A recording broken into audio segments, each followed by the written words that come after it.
Well, greetings to everyone. I hope this finds you well. If you have a Bible with you today, I invite you to go ahead and open it up now to Psalm number 131. And if you don't have a Bible nearby, I invite you to go ahead and pause this and go and find one. I always think it's important to have an actual Bible in front of you and to be following along. And so I hope you'll take a moment to do that. Today we're continuing on with our series on the Psalms of Ascent, and we are now on the latter half of this. Matter of fact, we've only got about 4 lessons left in these Psalms. And remember, these were Psalms that people sang on the way to Jerusalem for the great worship festivals every year. All of these Psalms have been pretty short. They're the kind of Psalms that you can memorize and sing. But today, our Psalm number 131 is going to be among the shortest that we are going to look at in this whole series. But even though it is short, I will tell you it is one of my favorites in the series because it deals with something that I think is pretty universal to the human experience. And that is that we often have a misguided ambition. We want to be involved in things that really we don't have any business being involved in.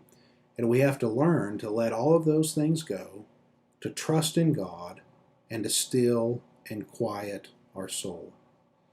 And so with that in mind, I want to read Psalm number 131 with you, and then we'll spend a few minutes meditating and reflecting on it together. Read with me if you will.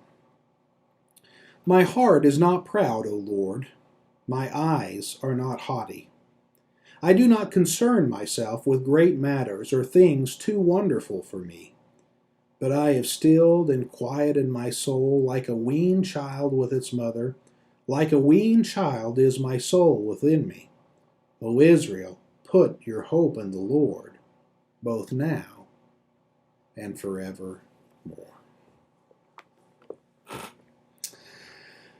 Over the years, because of my role as a minister, I have had the opportunity to interact with several different kinds of personality tests.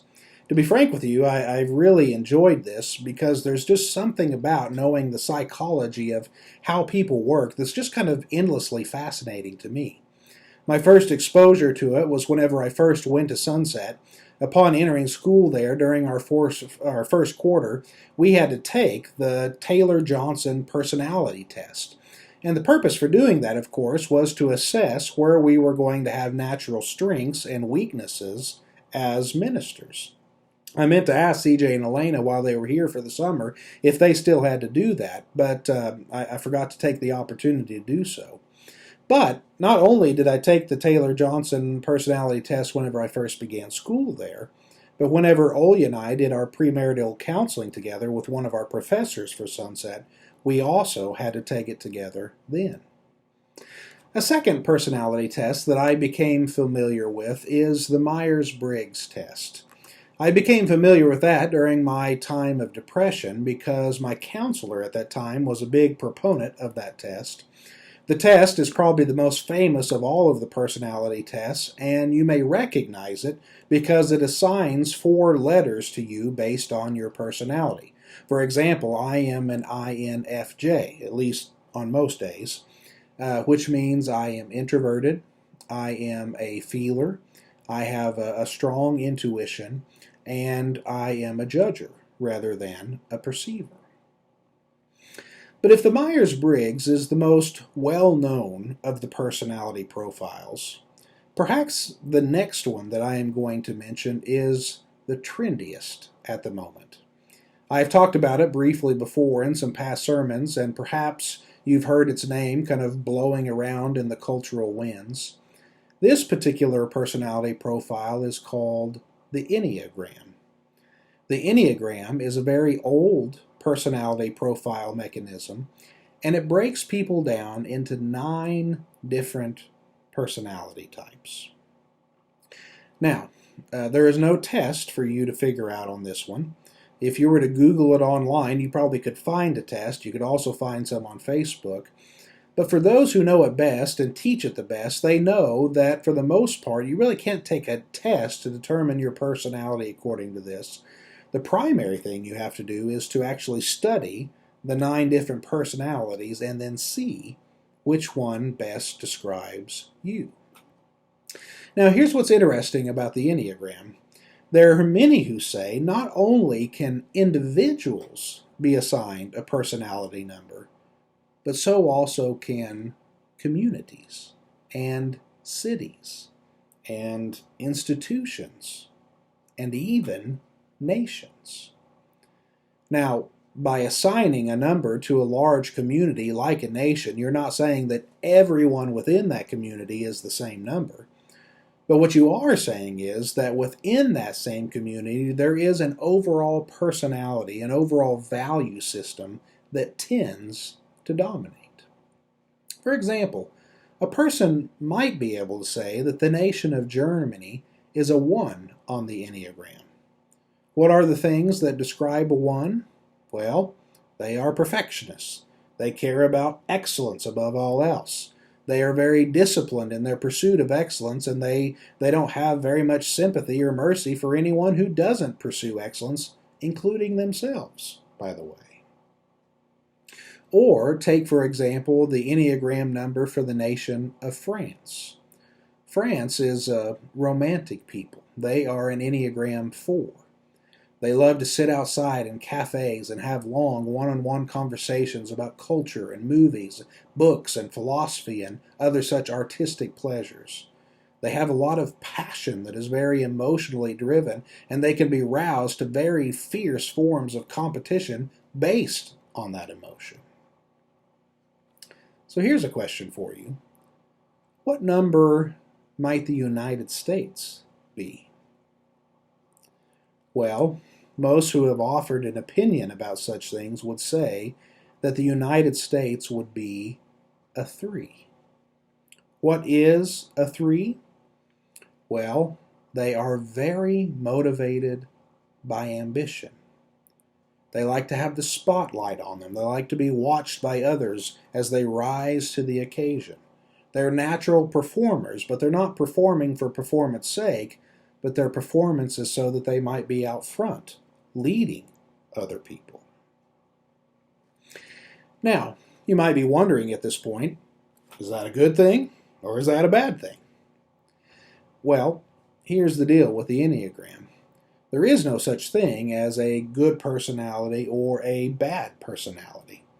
There are 9 personalities in all, according to this scheme, and they are all God-given. And they all are very important in making a diverse society. We need different kinds of people. Having said that, those who teach about the Enneagram tell us that there is such a thing as being healthy in a particular number and being unhealthy. And unfortunately, since we are all sinful people, guess where most of us start? We start out being unhealthy in a given number and have to work really hard to become healthy. And so what does an unhealthy 3 look like? They are prideful. They have misguided ambition. And often they are trying to control way more than they have any right to control. In our psalm today, we are dealing with someone who has known the bad side of pride and misguided ambition, and in turn has had to learn the very hard lessons of humility that come from it. If your Bible has headings, as mine does, you will see that above Psalm or underneath Psalm number 131 is the fact that it is ascribed to King David. This is only one of 4 who are attributed to David in the Psalms of Ascent, and we've looked at 2 of them already. We'll look at the 4th one here in a couple of weeks. But as one thinks about the opening lines of this psalm and reflects back on what they might know about the life of King David, it's not hard to see how this psalm would have applied to David himself. Now, let us all note that it did not start out that way. When God first made the choice of King David, he made a choice that none of us would have made. Whenever Samuel went to David's father on behalf of the Lord's command, he asked his father to line up before him all of his sons. Samuel had been told by the Lord that among these sons of Jesse there would be one who he would instruct Samuel to anoint as the next king of Israel. When Samuel looked at the first sibling who was in front of him, tall and handsome, he was almost sure this is the one to be crowned as king. He looked the part. He had all the right attributes. But the Lord said, no, it's not him. So Samuel moved to the next one, and then the next one, and the next one. And in fact, he ends up moving down this whole line of sons, and not one of them are the one that God has chosen as king. Naturally, Samuel was confused by this, and so he returned to the father. Is there another son of yours, he says, that you have not brought out before me today? Well, his father says, there is the little runt who's out shepherding in the fields, but surely he's not the one that you want to see. But God said, yes, I'd like to see him very much, thank you. And so he sends some men to go and fetch him. And when Samuel sees this boy, God moved upon his heart. This, he said, is the man that I have chosen as my king. That is the way that David's story began. He was not nearly as qualified and capable as his older brothers. But time went on with David, and as his experiences began to stack up upon one another, his experiences in the royal house of Saul, his experiences leading men in the desert, even his experiences of conquering cities and small kingdoms, slowly but surely, David gained more and more competence. Let us say that's the way that it should be. God wants us to grow in our abilities. But with any good, there is also the temptation for bad. And as his competence grew, so also did his pride. And as his pride grew, so also did his ambition. In one particular year, his ambition took him way too far afield. As he rested one evening on the balcony of his palace in Jerusalem, he saw before him a beautiful woman bathing down below. He decided, as he had many times before, that he wanted this woman. And one of his servants, a lowly servant, the kind that a king probably would not normally listen to, tried to warn him. Isn't this man the wife of Uriah the Hittite? But David has too much pride at this point to hear from such a lowly servant. His ambition was in full control. And so when he did the inevitable and took that man's wife as his own lover, and she became pregnant, not only did he start a great cover-up, but he ended killing the very man that she rightfully belonged to. That pride and that ambition that we see on display here in his love life also became very relevant in his political life. A number of years later, David once again found himself on the run because of family intrigue in the royal family, as his son Absalom had turned against him. And so what had started out in David as a man after God's own heart had turned into one royal disaster after another because of his pride and his misplaced ambition. So perhaps we can envision David writing this psalm as an older man. Perhaps he has learned lessons in life, but he has learned it in the way that most of us have to. He has learned it through his own experiences of disobedience and then humiliation. And so, what does David say now after having learned such lessons? He says, "My heart is not proud, O Lord. My eyes are not haughty. I no longer concern myself with great matters or things too wonderful for me." The question is, what exactly does he mean by this statement? And I am convinced that what he means is that he has learned not to look past what it is that the Lord intends for him. We do that, you know. It's so easy for many of us to set out thinking we know what we're going to do with our life. We know even what we're going to accomplish for the Lord. But more often than not, we create trouble for ourselves because we don't do what we talked about in last week's psalm.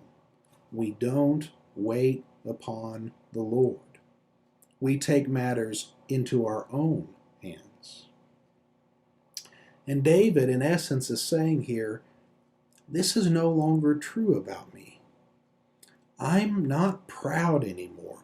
I no longer concern myself with things that the Lord does not wish me to concern myself with. So what does he do instead? He says, "But I have stilled and quieted my soul." The word picture that he uses here to illustrate his point is a very vivid one. It is the picture of a child who is being weaned away from its mother. I'm sure you have seen, just as I have, how a little baby is with its mother. It knows her voice, it senses her presence. I'm sure it even recognizes her smells.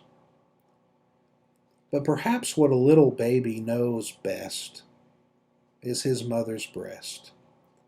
That place where not only he receives his life-giving sustenance, but a place that is one of warmth and security and great comfort. Now, eventually, a child has to be weaned away from that. As beautiful a scene as it is between a baby and its mother, no one would feel comfortable seeing an older child at his mother's breast in such a way. Okay? So that separation has to happen. And when it does, a lot of times it's very traumatic. Traumatic for the child, traumatic for the mother, and truth be told, traumatic for anyone who's within 100 yards of them. But eventually that time must come when that child can rest in his mother's arms and not constantly be in need of his mother's breast. And the same is true of our relationship with God. You know, when we first establish a relationship with God, it's often true that He's very attentive to our needs. I remember a number of years ago, there was a man in our church who was dating a girl. He was a young man, and he was dating a girl in college, and she decided that she wanted to be a Christian after lots of conversation and study and those sorts of things. One day, she was speaking about how she had got up and she had a tremendous headache. But she had an important project due for school. She needed to get that thing done. And so as she was in the shower that morning, she prayed very fervently to God, "Please take my headache away." And guess what? He did. A few minutes later, as she stepped out of the shower, she was without pain.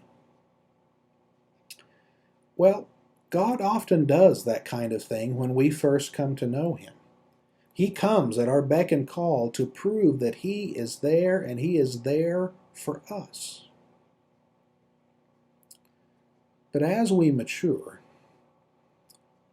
God must become much more than a genie in the bottle that fulfills our every request. We have to be weaned off of those pleasures so that we can learn to seek God for His own sake, to love God for who He is, not just what He can do for us. That is the picture that David gives us here in this very short but powerful psalm. I have stilled and quieted my soul like a weaned child with its mother. In other words, I'm not there just for the benefits. I am content to rest in His presence. The psalm ends in the same way that our psalm ended last week. If you'll remember, last week our psalm was about crying out to God from the depths of our experience, crying out for God to be merciful for us, for we're all sinners, every single one of us. The psalmist promised to wait upon the Lord as the night watchman waited for the sureness of the morning sunrise. And so, at the end of that psalm, after he had reflected on all these things, he then turned to the whole congregation of Israel and said to the people, O Israel, put your hope in God. Well, I wonder if that was not a common refrain among the people of Israel, because here in verse 3 of our psalm today, David ends with the very same refrain. Maybe David started that refrain and other psalmists later copied it. I don't know. But here's how David ends the psalm. O Israel, put your hope in the Lord both now and forevermore. What David is saying to us is,